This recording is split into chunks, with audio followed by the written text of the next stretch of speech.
Бардык нерсе өзүбүздөн туугандар, өзүбүз. Мына орыстар кыскача айтат го, хочешь быть счастливым, будь. Хочешь быть свободным, будь. Потому что истинного счастья адам өзүнүн бактысын жүрөгү эркин болмоюнча бактылуу боло албайт. Караңыз, Абу Али бин Сино момундай жыйынтык чыгарат да, бир эле күндө бир эле энеден, бир эле атадан туулган эгиз козуларды багып атат да. Багып атат. Bir жашыкка салган, күндө бирдей суу берет, бирдей жем берет, бирдей чөп берет.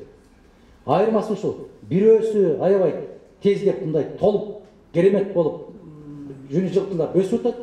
Экинчиси күндөн күнгө итирейип, күндөн күнгө арыктап, ооруп жок болуп атат. Эмнеге? Себеби эмнеде? Караңыз.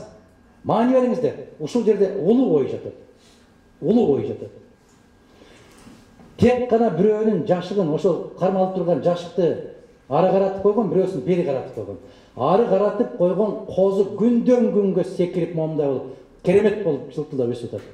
Себеп аны тоо таштарды шаркырап өтүп асып аткан сууну агып аткан. Мына ушундай керемет жаратылыш тарапты каратып коюптур. А бер жактан күндөн күнгө чүнчүп, жегени желим, ичкени ириң болуп аткан жакты мындай каратып коюптур дагы бир 4-5 метр жерде бир карышкырды байлап коюптур. Инстинкт. Карышкырды карап отурган козу күндөн күнгө жүдөп атат. А биз кыргыздар улут катары күндөн күнгө жүдөп атабыз, бир карышкырды карап отурабыз да. Биздин ичкенибиз ириң болот, жегенибиз желим болот. Мындай чыныгы эркиндикти сезмейинче, адамдын жүрөгү эркин болмоюнча ал бактысын сезбейт. Түтөп эле жүрөбүз да. Келгилечи мындай бир эркиндикке чыгалы, жарыктыкка чыгалы.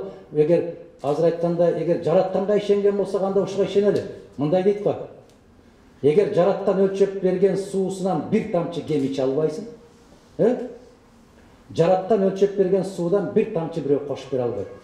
Демек, жараткан өзү, жан алуучу өзү. А бизде кепке кийгендин баарын жан алуучу катарында көрүп эле качып атпайбыз беки. Ансыз жашоонун рахатын сезбейбиз, тузун татпайбыз. Мен ушу эркиндикке чакырам. Бактылуу болгубуз келсе эркин болушубуз керек. Рахмат.